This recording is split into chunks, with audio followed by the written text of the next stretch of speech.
Баршаларыңызға сәлем. Жиде пайдалы ағаш атты жобамызбен таныспас бұрын арнамызды қолдап, лайк басып, қоңыраушаны белгілеп тіркеле кетіңіз. Кіріспе, табиғатпен адам егіз дүние десек те болады. Өйткені бірінсіз біріне өмір жоқ. Менің туған өлкемнің экологиялық жағдайы алаңдатады. Ауаның ластануы арқасында адамдар жүрек, қан тамыры қысымы, өкпе, демікпе, тағы басқа ауруларға шалдығуда. Атам қазақ бабын тапта бақ өсір, әкеден мал қалғанша тал қалсын, немесе ағаш жемісімен де желегімен де қымбат деп кеткен. Біздің жеріміз сортаң топырақ, кез келген ағаш өсе бермейді. Осы тығырықтан шығу мақсатында өзімнің ғылыми жобамды жиде пайдалы ағаш деп алып, жиде ағашын зерттеп халыққа насихаттауды жөн көрдім. Жиде ағашы жер таңдамайды, тез алып кетеді. Жидеге аса мән беріп, кентімізді көгалдандырайық деп, көп қасиеттерін қолдануға ұсыныс бергім келеді.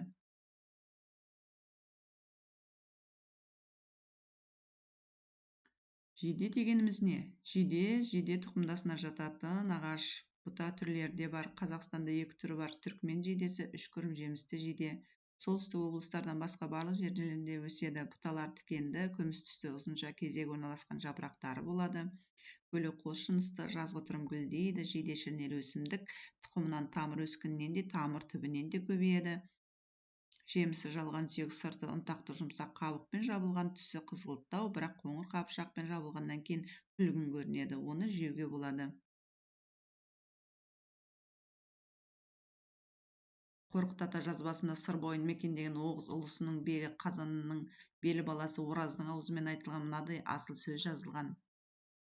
Атың ағаш десем шамданба ағаш, о Мекке мен Мәдиненің есігі болған ағаш, ерлердің Ерәлидің дүлдүліне ер болған ағаш, Зұлыпқарға сап болған ағаш, Хасан мен Құсайынға бесік болған ағаш, мені саған асар болса құлап түс ағаш деп келетін айшықты сөз бар.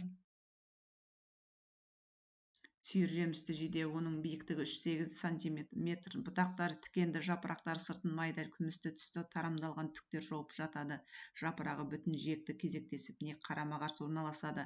Гүлі 2 үйлі, қос кейде дара жынысты, жел немесе жәндіктер арқылы тозаңданады. Біздер көшелерге үйіміздің бау-бақшасына көшеті арқылы тамырмен де кесіп алып, қалемше арқылы кез келген сортаң жерге өсіре аламыз. Жиде жер талғамайды. Жиденің 3 туысы бар. Қазақстанда 2 түр кездеседі, жалпы 50-ден астам түрі бар екен.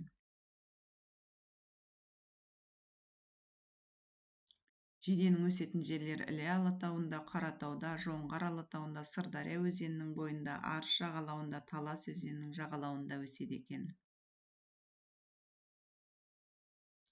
Жиденің адам өміріндегі пайдасы: адамды табиғат апаттарынан қорғауға, ауаны тазартуға қолданады. Медицина саласында қолданылады. Қолөнер заттарын жасауға қолданылады. Тұрмыстық заттар жасауда, тамақ ретінде қолданылады. Хош иісті боямалар жасауда, үй құрылысы заттарын жасауда қолданылады. Отын ретінде қазақ халқының сенімінде ырым тыйымдарды айтылады екен. Кесе ожау тостаған, бөтен бояу қоспаған, жиде суын қайнатып, тұнығымен ыдысты бабам бояп тастаған. Сақтаған құртын шайын, қант пен майын, кебеже, таза салқын болған дәйім. Бабамнан қалған тал бесік, балаға қалған зор несіп. Жиде ағаштан жасалған қамшы ері, құрметпен төргелген сал мен сері. Жиденің сүйегінен сағызды, шірнесінен қажетті алынатын бұйымдар. Түрлі косметикалық заттар, моншақтар жасалынады екен. Жиденің бұтағынан және діңгегінен тұрмыс заттары жасалынады. Үй құрылысына, қараша үй жасауда қолданылады. Көбі, сандық жасауда қолданылады. Химиялық құрамы: жиденің жеуге болатын бөлігінің 100 грамм энергетикалық қуаты 59-105 калория, жемістің 17-ден 76,5%-на дейін жұмсақ заттардан тұрады. 1,2-1,6% нәруыз, 1,0-1,3% май, 0,6-1,4% клетчатка, 1,7-3% органикалық қышқылдар, Жидеде зизипин қышқылы кездеседі. С витамині, П белсенді заттар, В1 дәрумені, В2, В5 дәрумендері, бета-каротин кездеседі. Емдік қасиеттері: жиде көптеген дертке шипа, гүлінің құрамында эфир майы, жапырағында аскорбин қышқылы болады. Сабағы мен бұтағының құрамында елік және бояу заттары бар. Жидегінде қант, органикалық қышқылдар, ақуыз, көмірсулар, фруктоза, дәрумендер бар. Жидеде Е дәрумені көп болады. Жиденің іштің ауырғанын басу, иммунитетті көтеру, ас қорыту жұмысын жақсарту үшін пайдаланады. Жүрек қан тамырлары ауруларын жидек жемісімен емдейді. Жиде құрғақшылыққа төзімді, оны құм тоқтатуға, жыра, арық, өзен бойын қаланы көгалдандыруға пайдалану керек. Гүлінен хош иісті май, иіссулар алынады. Жиде балы адам денсаулығына өте пайдалы. Жиде жемістері қан қысымын қалыпқа келтіретіні анықталды. Жеміс жидектерінде, жапырақтарында, тұқымдарында, тамырларында және ағаш бұтағында емдік қасиеттер бар. Жеміс жидектерін қоректік және өт айдағыш ретінде пайдаланады. Жеміс жидектері азық-түлік ретінде қабылданылса, бауыр мен бүйрек аурулары, жөтел, сондай-ақ анемия, туберкулез, жүйке тозуына жеңіл көмектеседі. Жемістер ұзақ мерзімде пайдаланылса, қандағы холестерин деңгейін төмендетіп, бас ауруы мен жүрек ауруы жоғалып, жақсаруы анықталды. Сондай-ақ жемістер ауыр жұқпалы аурулардан соң қуатты қалпына келтіреді. Халық медицинасында қолданылуы: шығыс медицинасында жемістердің метаболизм, ас қорыту, өткір және созылмалы гастрит, невроз, шаршау, депрессия, созылмалы инфекциялар, ревматизмді реттеу, тері аурулары, туберкулез, өкпе үшін, асқазан ауруларында пайдаланады. Шығыста жиде сондай-ақ тыныс жолдарының суық тию аурулары үшін жұмсартқыш және қабынуға қарсы құрал ретінде танымал. Кептірілген жемістермен жөтел, бронхит, көкжөтелді емдеуге болады. Осы мақсатта 10-20 грамм жемісті қабылдауға 300 мл су қайнатылады. 1-2 ас қасық жиде салынады. Корей медицинасында жиде жемісі улы есірткіні бейтараптандыру үшін пайдаланылады. Орталық Азияда жемісі жұмсартқыш, сондай-ақ стенокардия, цистит ауруына пайдаланады. Тәжіктер өміршеңдігін арттыру үшін жемісін қайнатып ішіп, етін тұмауды, әсіресе жөтелді емдеу үшін қолданады екен. Артериалдық гипертонияда және жүрек жеткіліксіздігінде 20 жидектен 3 ай күніне 3 рет қабылданады. Жиде жемістері сондай-ақ стоматит және басқа ауыз қуысының қабыну ауруларында қолданылады. Емдеу мақсатында сондай-ақ тамыры, қабығы, жапырақтары, тұқымдары пайдаланылады. Корей медицинасында жиденің ағаш қабығы, асқазан және ішек жолдары, жапырақтары қан қысымын төмендету үшін пайдаланылады. Күзде жиналған жапырақтар және қабығы гипертония үшін тиімді құрал.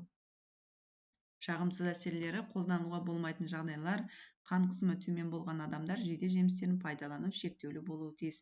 Жапырақтарының анестетикалық тұрақты әсері бар. Жиде жапырақтарын шайнаған болсаңыз, 5-10 минут ішінде тәтті қант дәмі, лимон қышқылы және ащы кинин дәмі сезіледі. Зерттеу нәтижесі: қан қысымы жоғары болғанда күніне 8-10 дана жидені суға қайнатып, 3 ай бойы шай орнына ішкен жақсы.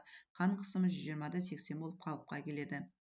Іш ауырғанда жиденің бұтағын майдалап бөліп тостағанға салып бірнеше минут қайнатып ішсе, іш ауырғаны сап басылады. Қорытынды: жыл сайын көгалдандыру мақсатында ағаштар мен гүлдер отырғызылып жатады, бірақ олардың көбі алмай қалады.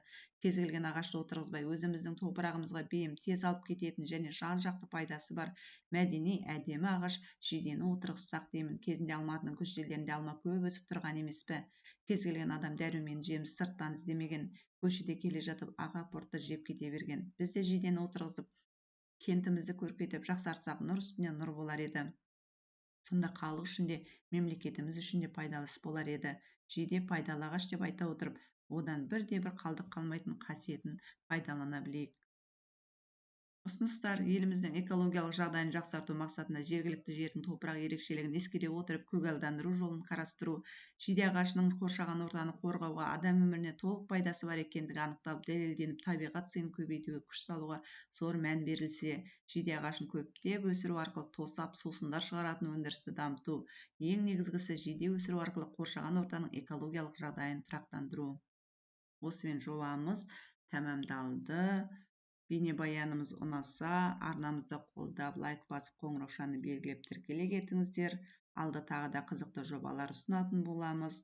Назарларыңызға рахмет. Сау, саламатта болыңыздар.